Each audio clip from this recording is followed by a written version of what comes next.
My name is Richard Parry. I'm here with Saffron Bryant, fantasy and science fiction author extraordinaire, and in a little bit of how should we say, hero envy or hero worship, is an actual scientist, a person who, like I make shit up and you make shit. That's the difference, right? Yeah, Yeah, yeah, nice. basically. Yeah, yeah, good. So we've been communicating online for years, like actual Yep. years.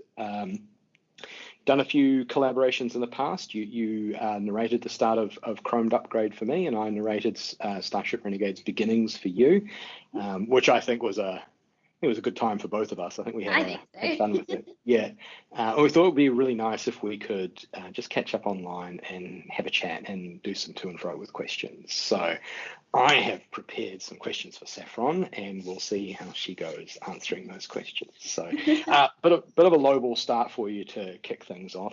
Thank you. What are you reading at the moment? What's on your reading pile? As with most people, I'm sure, I'm reading multiple things at the moment. One of them is Hitchhiker's Guide to the Galaxy, which is, of course, a Yeah. classic. Um, so that's like my fun reading. And then I'm also reading, going through gradually Raymond Feast's series. So, starting Ah, from Magician, I'm up to Jimmy and the Crawler at the moment. So that's, I okay. don't know, a ridiculous number of books in, like 16 books in or something. But yeah, that's fun. Yeah. Yeah, I find it really interesting how the authors of old were, given, hey, if you can write a 5 book series, we'd really like that, and if you can write another 5 book series after that, we'd really like that today. I got some feedback from a fan who saw that I had a 6 book series out, and they were like, no, no fucking way, I'm starting that thing at all. I mean, I have to mortgage my house to get into that series, and I'm like, I don't know where to start with that. I just don't know. I have some really fond memories of Feist.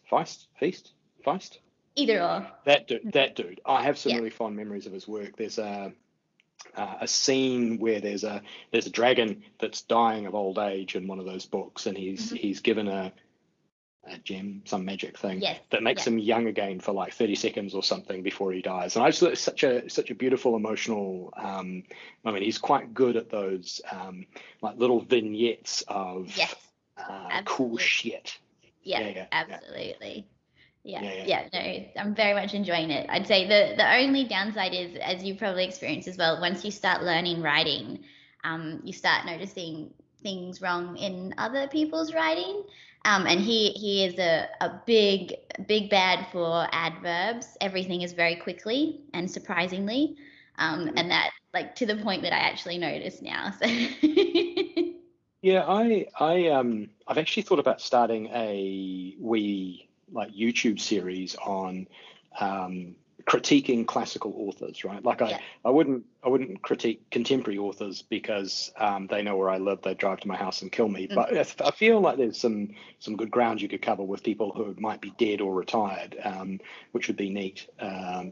But I also feel like people might do the same to me, and that's just a yeah, and risky you don't want proposition. to, yeah, you don't Uh, want Raymond Feast coming along and critiquing your books. So and then dropping a pallet full of his books on my house, and he's like, "When yes, you've caught up to 9,000 books, you can yeah, critique me." Oh, then fair you enough. can comment. Yeah. Yeah, fair enough. All right. Well, so that all sounds good. So what's the last book you failed to finish?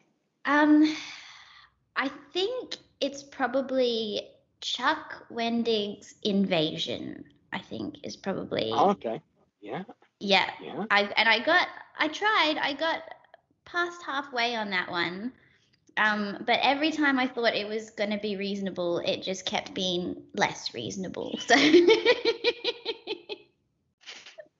He's a really interesting dude. That guy as an author. Like I read his Star Wars trilogy that he did, Mhm. and it feels like it's some of the best Star Wars that has ever made it into Wow. books, because he made it all about the politics and we're going Yeah. to blow up a planet, and people are actually feeling bad about blowing up planets in that series, and I thought that was Oh, was that's really nice. good.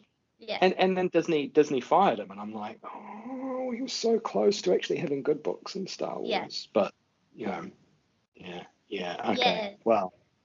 I couldn't even say exactly what it was, but I guess the invasion, I mean, there's bugs or something. It was a little while ago now. And they're on an island, and it's just like the female characters are a bit predictable, and they just keep, those stupid decisions like there's this invasion of creatures, so let's go outside of our sealed habitat sort of scenario. That's something. I feel like that, like if you're hitting a like some bad tropes, like my least favorite one of all is in horror movies where somebody starts walking backward, right? And we know it's going to happen. You're walking backward. There's going to be a dude behind you with a knife. It's going to happen. Yeah. It'll be a demon or some monster in a closet or something. But we know as soon as you start walking backwards, that's it. That was your time in the sun. That was your career in Hollywood, and away you go. Yeah. I feel like people do too much of that. It's like I'm going to lean on the trope. Yeah. Okay, I won't read that. I'm not going to read Invasion. That's fine. Probably wouldn't. All right. Well, I think that's a good segue into the stuff that I'm kind of interested in exploring with you. So you write stuff, you write different stuff. You've written quite a few bits of stuff, and like I've got some views on that. Like I think you write some very interesting and some quite believable characters, and I really like the you had these two main characters in Beginnings that I narrated for you, and I really like the interplay between the two of them. One of them was like, look, I'm just gonna, like, I need to shoot somebody in the face, and I'm like, well, that feels reasonable. And the other one was like, no, we need to have a political response to that. No, that's also reasonable. I think both of those are reasonable, and they work together, and I thought it was great. So what does your writing process look like to come up with something like that, some kind of decent character-based story? Like how do you do it?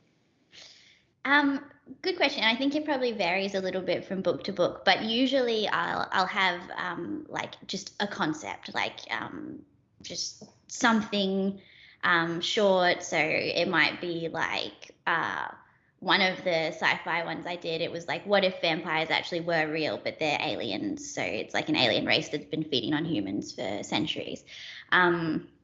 Just little concepts like that, and build out from that. And I'm definitely more of a plotter, so I will have like little character bios, and in terms of trying to write believable characters, which I feel is something I still struggle with quite a lot, I write down like what they're looking for in life, like what they feel they're missing in their life, as well as some of their core beliefs, which we all have in one way or another. And then try and incorporate that into ideally all of their interactions. So the way that they talk and the way they interact with people, try to be true to those beliefs that I've written out about them and their backstory and their motivations. And then I always plot out the whole story. So I do chapter outlines for the whole way through. And then when I'm writing, I just do chapter according to the outline, chapter according to the outline, go through like that. It's a very planned process. Yeah, that's completely different to me. I just make shit up as I go along. Really?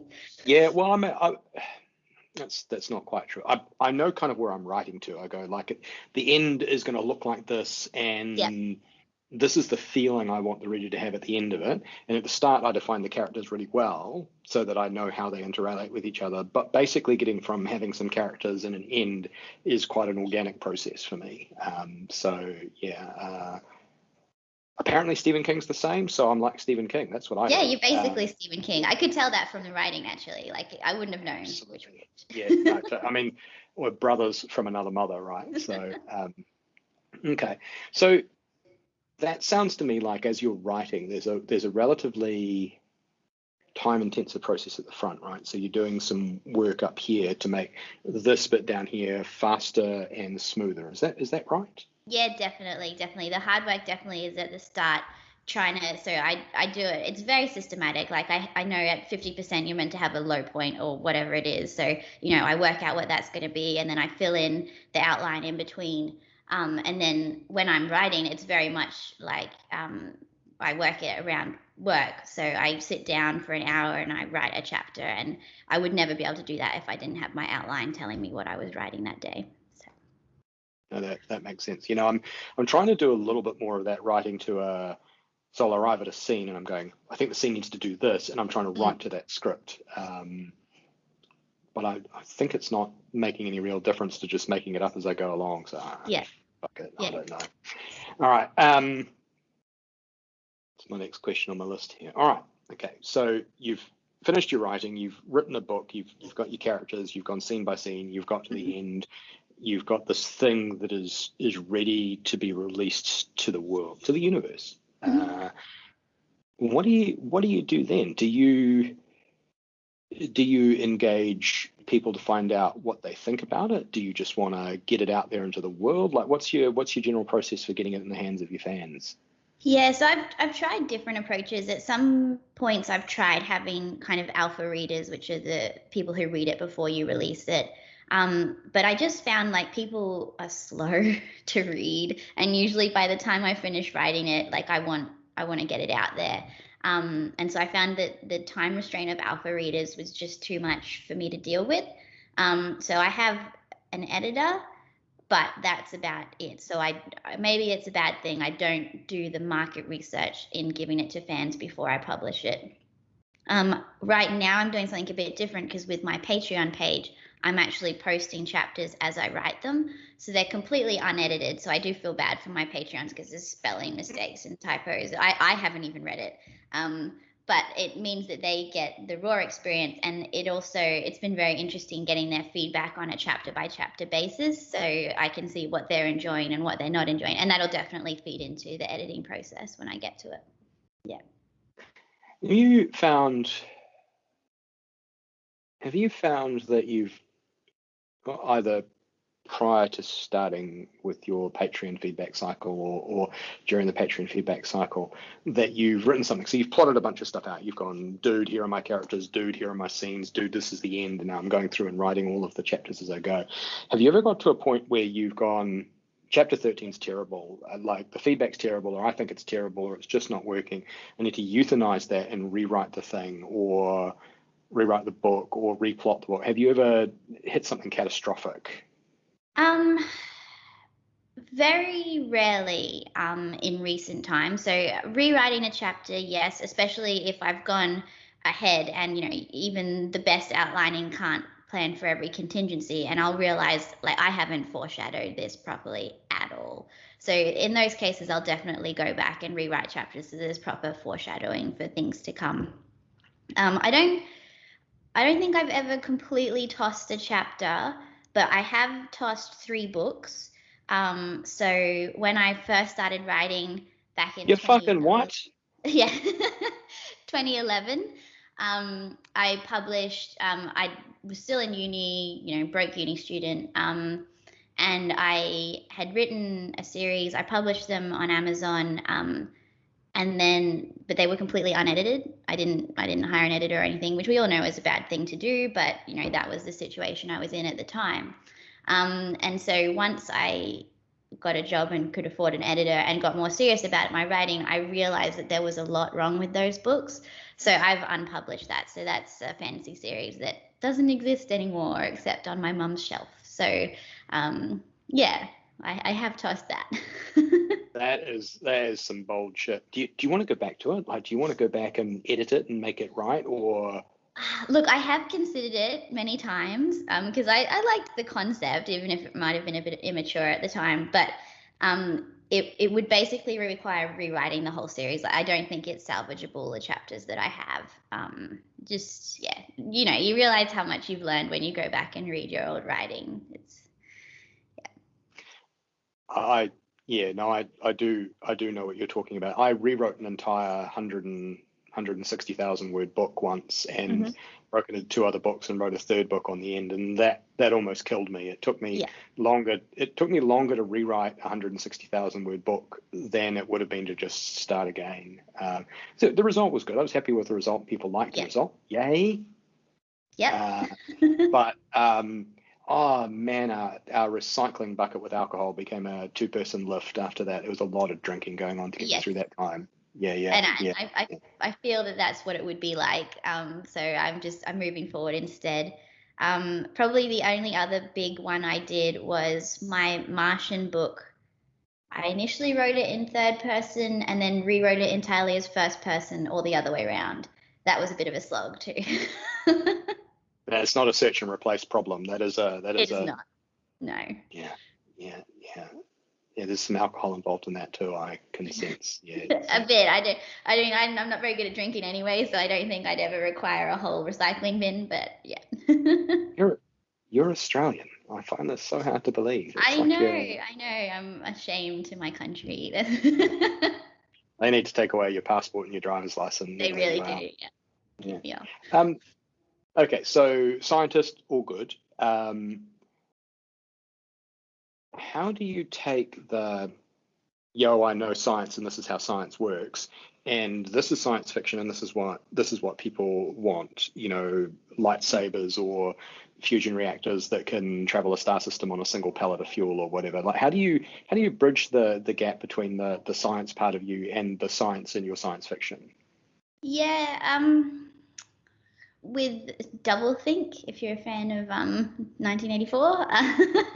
No, I think there's definitely different levels. So I mean, warp drives, plasma weapons. I feel like that's so far in the future that it's as unrealistic as maybe television would have been 200 years ago. So it's, to me, it's those things are possible. We just don't have the technology for it yet.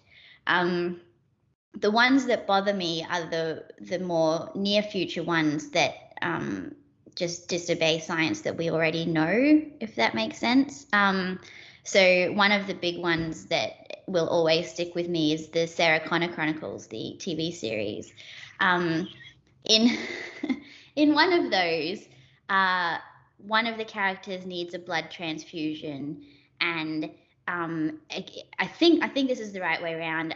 The mum, Sarah Connor, has AB blood, and John Connor has type O, and that can't happen.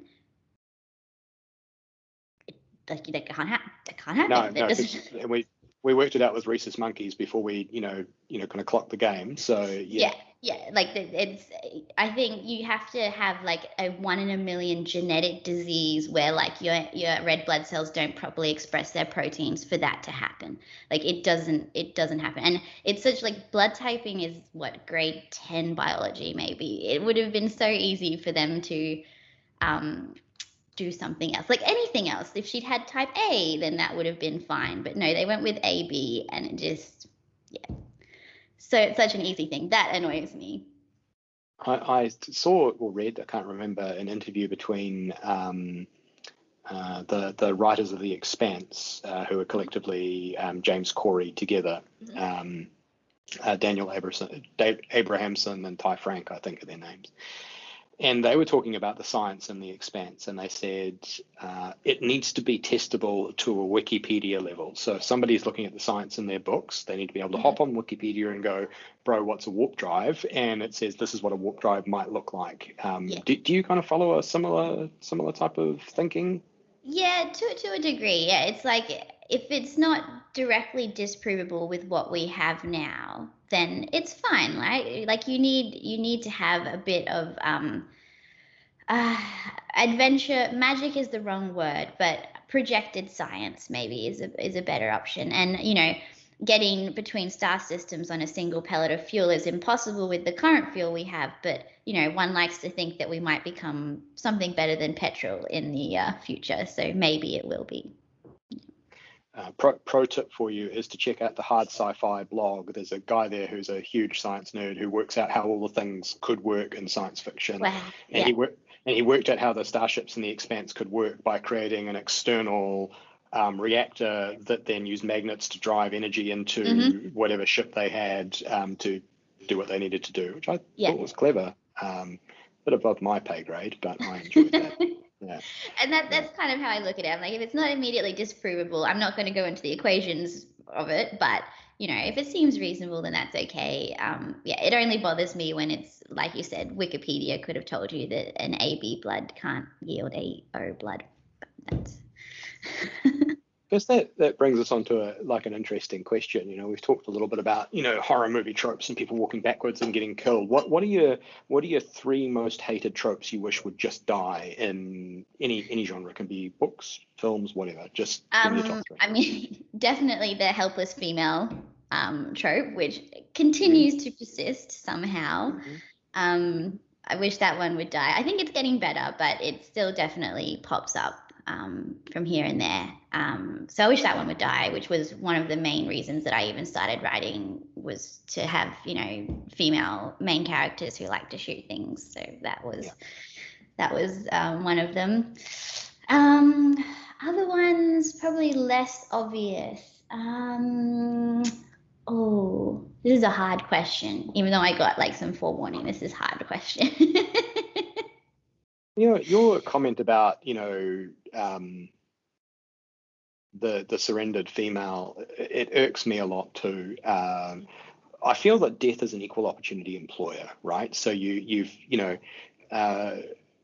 bad guys are not going to try and stop killing you because you're a woman, and because you're a woman, you can still use a weapon to kill people. And one of the things I really like about science fiction is that I think it's really effective at deleting some of the historical tropes we've got that are based on physicality, right? So, if you're in a cyberpunk universe, you can get cybernetics that will enable anybody, even a dwarf rabbit, correctly optimized, can tow a trailer in that kind of universe. So it should unlimber your mind to not be constrained to that.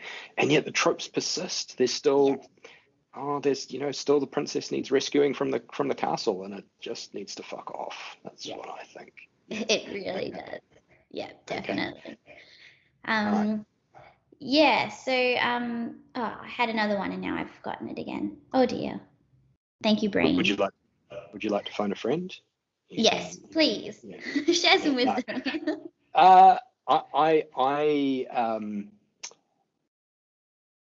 I think the trope that I wish would most die is a very similar one to the one that you've mentioned, but it's the one where a book or series of movies is a boys' club. So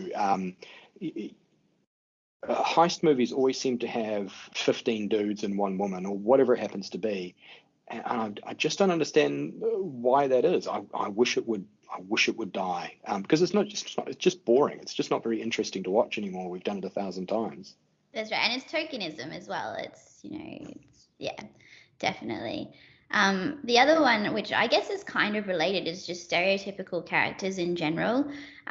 So for Starship Renegades, for example, the big guy who is really good at fighting is the one with the political interests. So I wanted to turn that, the big fighter guy being stupid. It's such a reused character thing, and it doesn't, it's not necessarily true. So that's why I very intentionally gave him a very political mind, and there was a political drive behind everything that he does, and the whole reason he's joined the rebellion is because he doesn't agree with it politically, not because he likes killing things. So yeah, I think you did a good bouncing backwards and forwards between those characters, because at the end of Beginnings, she starts to work out that he's got all these motivations. She's like, bro, I don't even know who you are anymore, and he's like, well, you just need to just open up your mind, girl. And I was like, I thought that was a nice touch. It was a nice touch. Yeah. All right, almost at the end of my questions here. Books you wish you'd written, and why? Oh, I mean, every book that I read that is, those ones that really you can't wait to keep reading it, and then you get to the end and it's like, oh, why is it over? All of those I wish I'd written, just all of them. So probably the earliest example would be Harry Potter. So I was about the same age as Harry Potter when the Harry Potter books were released. And even back then I was writing, and I basically wrote a copy of Harry Potter after reading them, because the magic feel that you got after reading those, just phenomenal.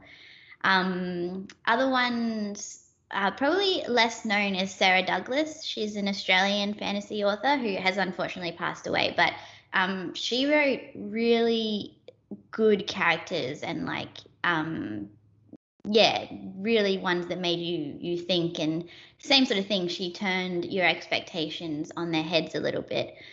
And then the third example would be anything by Brandon Sanderson, because his magic systems are just phenomenal. Like every time I read one of his books, I think he can't possibly come up with a new magic system, and then he does. It's just phenomenal.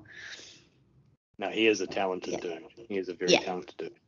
All right, final question for you. You are queen for a day. You rule the world. You've got unlimited budget, unlimited resource. You've got humans aplenty to do whatever you want to do. What is the one thing you would change? Is it too much of a obvious answer to just say like wealth redistribution? Is that? No, you can do that, right? Yeah. I think that would be the one thing. Even I sometimes find it hard to appreciate the difference in scale between like the extremely wealthy and the extremely poor. And it is a case that if it was just everyone redistributed to a median, that we'd actually all be completely comfortable and happy. So that would be my thing. Nice. Yeah, I don't think people realize just how much